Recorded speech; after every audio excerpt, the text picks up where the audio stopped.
Hello मित्रों केम छो मजामां छो आ अमारी यूट्यूब चैनल पर तमारुं स्वागत है। मित्रों police constable 2024 model paper number 3 આપણે જોવાનું છે। અગાઉ આપણે મોડલ પેપર 1 અને મોડલ પેપર 2 અપલોડ કરી દીધા છે। મિત્રો ના જોયા હો તો જોઈ લેજો।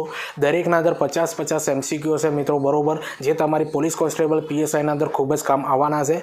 અને બીજા પણ વિડીયો મિત્રો તમારી પોલીસ કોન્સ્ટેબલ પીએસઆઈ માટે ખૂબ ઉપયોગી બને એ માટે બંધારણના બનાવ્યા છે, વિજ્ઞાન ટેકનોલોજીના બનાવ્યા છે, ભૂગોળના બનાવ્યા છે, ઇતિહાસના બનાવ્યા છે। પર એ બધા વિડીયો તમારે જોવા હોય તો મેં એક પ્લેલિસ્ટ તૈયાર કરી છે, પોલીસ કોન્સ્ટેબલ પ્રિપેરેશન 2024-25 એના અંદર બધા વિડીયો પડ્યા હશે, બરોબર। તો ચાલો મિત્રો આપણે પોલીસ કોન્સ્ટેબલ 2024 મોડલ પેપર 3 આપણે જોઈએ, જેના અંદર 50 પ્રશ્નો આજે સમજીશું। મિત્રો પહેલા નંબરનો પ્રશ્ન છે કે આઝાદી કા અમૃત મહોત્સવ અંતર્ગત શરૂ કરવામાં આવેલ હર ઘર તિરંગા અભિયાનનું આયોજન ક્યારે કરવામાં આવ્યું હતું? તો 13 થી 15 ઓગસ્ટ 2022 દરમિયાન આ આયોજન કરવામાં આવેલું હતું।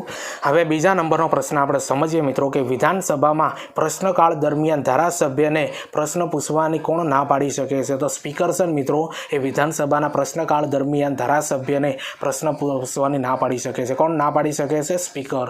હવે ત્રીજા નંબરનો પ્રશ્ન આપણે સમજીએ કે ભારતીય રિઝર્વ બેંક અન્ય બેંકો પાસેથી અત્યંત ટૂંક સમયનું ધિરાણ લે તેને દરને શું કહેવાય છે? તેને રિઝર્વ રેપો રેટ તરીકે ઓળખવામાં આવે છે। મિત્રો આટલું યાદ રાખજો। અને પ્રશ્નનું લેવલ મિત્રો તમને કેવું લાગ્યું છે આ મોડલ પેપર 3નું મિત્રો એ કોમેન્ટની અંદર જરૂરથી બતાવજો। અને ચેનલને મિત્રો સબસ્ક્રાઇબ કરવાનું જરૂરથી રાખો, કારણ કે સબસ્ક્રાઇબ તમે નથી કરતા, વિડીયો જુઓ છો એટલે ચેનલને સબસ્ક્રાઇબ જરૂરથી કરી દો। હવે ચોથા નંબરનો પ્રશ્ન આપણે સમજીએ કે ભારતના વેપારી બેંકોનું રાષ્ટ્રીયકરણ કયા વર્ષમાં કરવામાં આવ્યું? તો 1969ના અંદર મિત્રો ભારતની વેપારી બેંકોનું રાષ્ટ્રીયકરણ કરવામાં આવેલું। હવે પાંચમા નંબરનો પ્રશ્ન આપણે સમજીએ કે સામ પિત્રોડા કયા વિભાગ માટે પ્રખ્યાત છે? તો સામ પિત્રોડા છે ને મિત્રો એ ટેલિકોમ્યુનિકેશન માટે સામ પિત્રોડા પ્રખ્યાત છે। મિત્રો આટલું યાદ રાખી લેજો। હવે છઠ્ઠા નંબરનો પ્રશ્ન આપણે સમજીએ માય લાઈફ આત્મકથા કોની છે? તો બિલ ક્વિન્ટનની છે। મિત્રો યાદ રાખી લેજો, બિલ ક્વિન્ટનની મિત્રો માય લાઈફ આત્મકથા એમની છે। હવે સાતમા નંબરનો પ્રશ્ન આપણે સમજીએ કે ભારત રત્ન એવોર્ડથી સન્માનિત વ્યક્તિ કોણ નથી? બરોબર, આવી રીતે 4 વ્યક્તિઓના નામ આપ્યા છે મિત્રો, બરોબર। એક ગાંધીજી, અટલ બિહારી વાજપેયી, લાલ બહાદુર શાસ્ત્રીજી અને એસ સુબુલ લક્ષ્મી। યાદ રાખી લેજો મિત્રો, આટલા નામ છે। એના અંદરથી ગાંધીજીને મિત્રો ભારત રત્ન એવોર્ડ મળ્યો નથી, બાકીના 3ને મળેલો છે। આટલું યાદ રાખજો મિત્રો, આવા પ્રશ્નો તમારી કોન્સ્ટેબલના અંદર જોવા મળશે। હવે 8મા નંબરનો પ્રશ્ન આપણે સમજીએ મિત્રો કે કોમ્પ્યુટરમાં ડિજિટલ વર્સેટાઇલ ડિસ્ક એ કયું સાધન છે? તો સંગ્રાહક સાધન તરીકે એને ઓળખવામાં આવે છે, જેને આપણે હાર્ડ ડિસ્ક કહીએ છીએ મિત્રો। હવે 9મા નંબરનો પ્રશ્ન આપણે સમજીએ મિત્રો કે હોકી રમતો સાથે સંકળાયેલ ટ્રોફી કઈ છે? તો આગા ખાન ટ્રોફી છે મિત્રો, એ હોકી રમત સાથે સંકળાયેલી ટ્રોફી છે, બરોબર। તો આ પણ પ્રશ્નો મિત્રો તમારી પોલીસ કોન્સ્ટેબલ પીએસઆઈના અંદર જોવા મળશે મિત્રો, જોડકા સ્વરૂપે પણ મળશે અને વિધાન સ્વરૂપે પણ જોવા મળશે, બરોબર। કઈ રમત સાથે કઈ ટ્રોફી મળે છે, બરોબર, એટલે આ બાબતો બધી તમારે ક્લિયર કરવાની રહેશે। અને આપણે સ્પેશિયલ એ રીતના વિડીયો બનાવીશું મિત્રો કે જેથી કરીને પોલીસ કોન્સ્ટેબલ પીએસઆઈના અંદર તમને કોઈ તકલીફ ન પડે, બરોબર। હવે 10મા નંબરનો પ્રશ્ન આપણે સમજીએ કે પહાડનું બાળક તરીકે કોને ઓળખવામાં આવે છે? તો ઝવેરચંદ મેઘાણીને મિત્રો પહાડનું બાળક તરીકે ઓળખવામાં આવે છે। હવે 11મા નંબરનો પ્રશ્ન સમજીએ કે વણાક બોરી સિંચાઈ યોજના કઈ નદી પર બનાવવામાં આવેલી છે? તો મહી નદી પર મિત્રો આ વણાક બોરી સિંચાઈ યોજના બનાવવામાં આવેલી છે। હવે 12મા નંબરનો પ્રશ્ન સમજીએ કે ધોળાવીરા કયા ટાપુમાં આવેલું છે? તો ધોળાવીરા છે મિત્રો એ ખદીર ટાપુ ઉપર આવેલું છે અને ઘણી બધી એક્ઝામોના અંદર આ પ્રશ્ન પૂછાઈ ગયો। હવે 13મા નંબરનો પ્રશ્ન આપણે સમજીએ કે નીચેનામાંથી કોનો સમાવેશ અરવલ્લી પર્વતમાળામાં થતો નથી? તો મિત્રો અહીંયા 4 પર્વતમાળાઓ આપેલી છે, એક જેસરની ટેકરીઓ, રતનમહાલનો ડુંગર, ઈડરિયો ગઢ અને તારંગા ડુંગર, બરોબર। તો આના અંદરથી કઈ એક એવી ટેકરી છે કે જે અરવલ્લી પર્વતમાળામાં આવતી નથી? તો મિત્રો જો રતનમહાલનો ડુંગર એ અરવલ્લી પર્વતમાળાના અંદર આવતી નથી, બાકી જે જેસરની ટેકરીઓ, ઈડરિયો ગઢ અને તારંગા ડુંગર એ બધું અરવલ્લી પર્વતમાળાના અંદર આવે છે। તો આવા પ્રશ્નોનું લેવલ મિત્રો તમારી એક્ઝામના અંદર જોવા મળશે।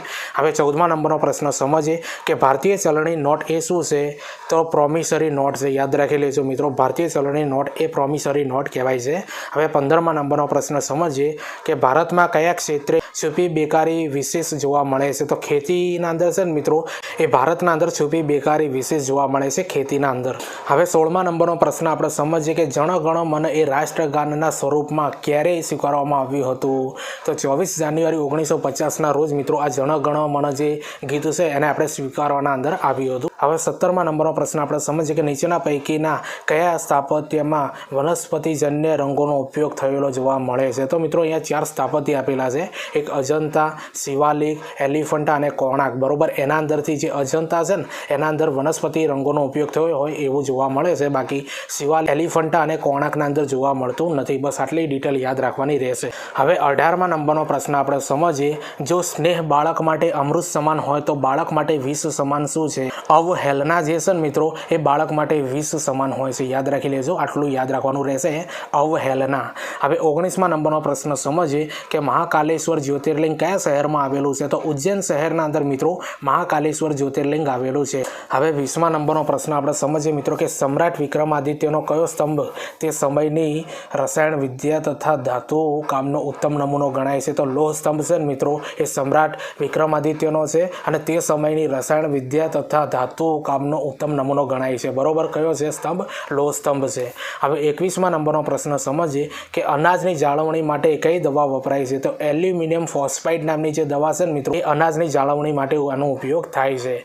તો આવું લેવલ મિત્રો તમારી પોલીસ કોન્સ્ટેબલ PSI ના અંદર જોવા મળશે. મિત્રો વિડીયોના અંદર પ્રશ્નો તમને કેવા લાગે એ કોમેન્ટના અંદર જરૂરથી બતાવજો. ચેનલ પર નવા હો તો ચેનલને સબસ્ક્રાઇબ કરી દેજો મિત્રો. તમે સબસ્ક્રાઇબ કરી દો મિત્રો. બરોબર, ચેનલને સબસ્ક્રાઇબ કરશો તો મને તમારા માટે વિડીયો બનાવવાની મજા આવશે મિત્રો. એટલે ચેનલને સબસ્ક્રાઇબ કરવાનું જરૂરથી રાખો. હવે 22મા નંબરનો પ્રશ્ન આપણે સમજીએ કે દ્વારકાનું પ્રાચીન નામ શું હતું? તો આનો જવાબ આવશે મિત્રો દ્વારાવતી. બરોબર, એ દ્વારકાનું પ્રાચીન નામ છે દ્વારાવતી. હવે 23મા નંબરનો પ્રશ્ન આપણે સમજીએ મિત્રો કે પંચાયતી રાજ સંદર્ભે ગ્રામ સભા જ ગામની લોકશાહી આ વિધાન કોનું છે? તો આનો જવાબ આવશે મિત્રો જયપ્રકાશ નારાયણનું છે. બરોબર, અને આ પંચાયતી રાજનો મિત્રો પ્રશ્ન છે જે તમારી પોલીસ કોન્સ્ટેબલના અંદર પૂછાશે. બરોબર, હવે 24મા નંબરનો પ્રશ્ન સમજીએ કે જાહેર હિસાબ સમિતિના અધ્યક્ષ કોણ નામાંકિત કરે છે? તો લોકસભાના અધ્યક્ષ છે મિત્રો એ જાહેર હિસાબ સમિતિના અધ્યક્ષને નામાંકિત કરે છે.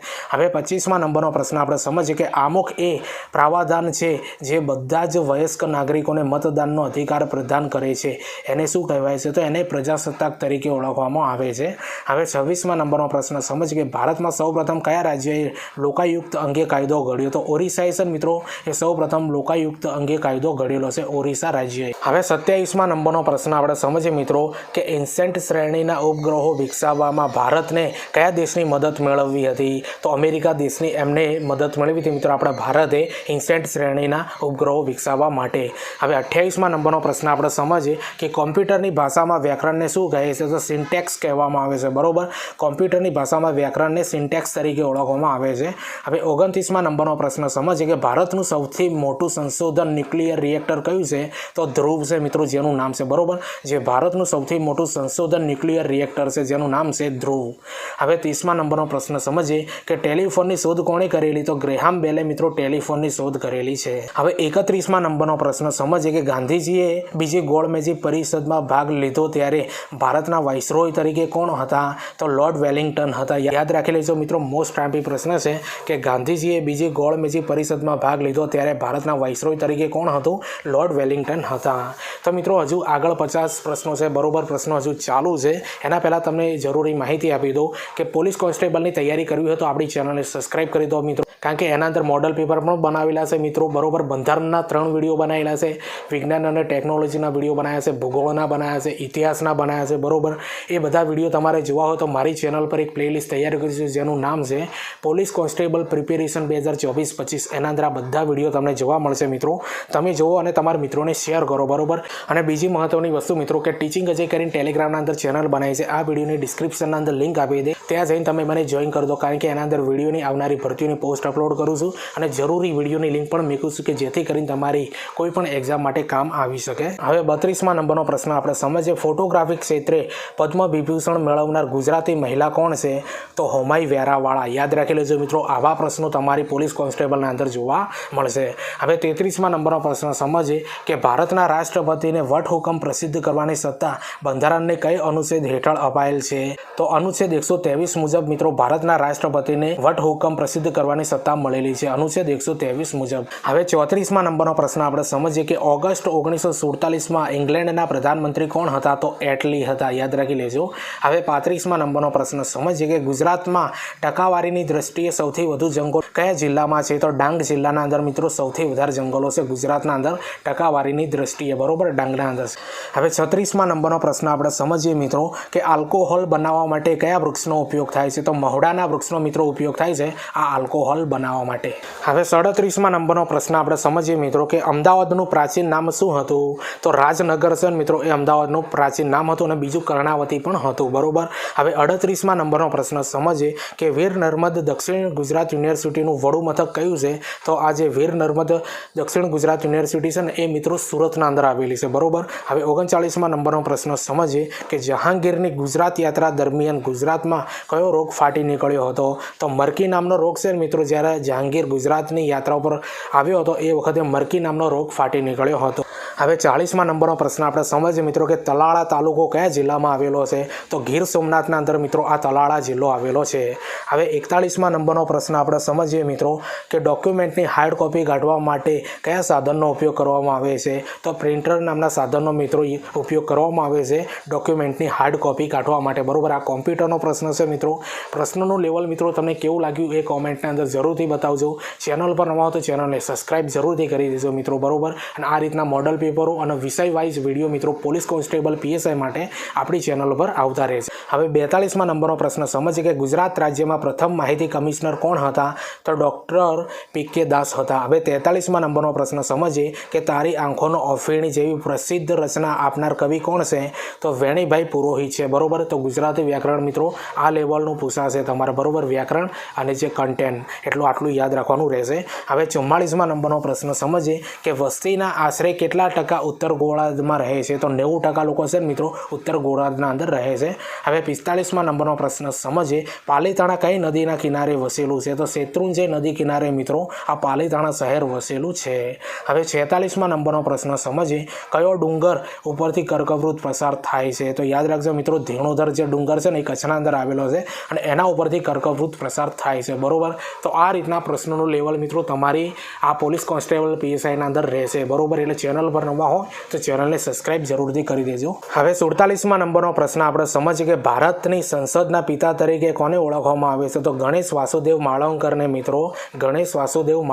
મિત્રો ભારતની સંસદના પિતા તરીકે ઓળખવામાં આવે છે। હવે 48મા નંબરનો પ્રશ્ન સમજીએ કે લોકસભા સંસદનું કયું ગૃહ છે? તો લોકસભા છે મિત્રો એ સંસદનું નીચલું ગૃહ છે, બરોબર। હવે 49મા નંબરનો પ્રશ્ન આપણે સમજીએ કે પંચામૃત ડેરી ક્યાં આવેલી છે? તો પંચામૃત ડેરી છે મિત્રો એ ગોધરાના અંદર આવેલી છે। તો મિત્રો પોલીસ કોન્સ્ટેબલ મોડલ પેપર 3ના અંદર આ 50મા નંબરનો પ્રશ્ન છે। અગાઉ મોડલ પેપર 1 અને 2 અપલોડ થઈ ગયા છે, એ ના જોયા હો તો જોઈ લેજો। અને બીજા ઘણા બધા વિડીયો છે જે પોલીસ કોન્સ્ટેબલના અંદર ખૂબ કામ આવશે, બધા વિડીયો પણ તમે મારી ચેનલ પર જઈને જોઈ લેજો। 50મા નંબરનો પ્રશ્ન આપણે જોઈ લઈએ મિત્રો કે મહાભિયોગ પદ્ધતિ નીચેનામાંથી કોને લાગુ પડતી નથી? મિત્રો અહીંયા થોડું ટાઈપિંગ મિસ્ટેક થઈ ગયું છે, મહાદેવ લખાઈ ગયું છે, બરોબર। એટલે મહાભિયોગ પદ્ધતિ આટલું યાદ રાખજો, મહાભિયોગ પદ્ધતિ નીચેનામાંથી કોને લાગુ પડતી નથી? તો અહીંયા 4 હોદ્દાઓ આપેલા છે, એક રાષ્ટ્રપતિ, ઉપરાષ્ટ્રપતિ, વડાપ્રધાન અને સુપ્રીમ કોર્ટના ચીફ જસ્ટિસ, બરોબર। આટલું યાદ રાખજો। તો આ 4ના અંદરથી મિત્રો વડાપ્રધાનને મિત્રો મહાભિયોગ પદ્ધતિ લાગુ પડતી નથી, બરોબર।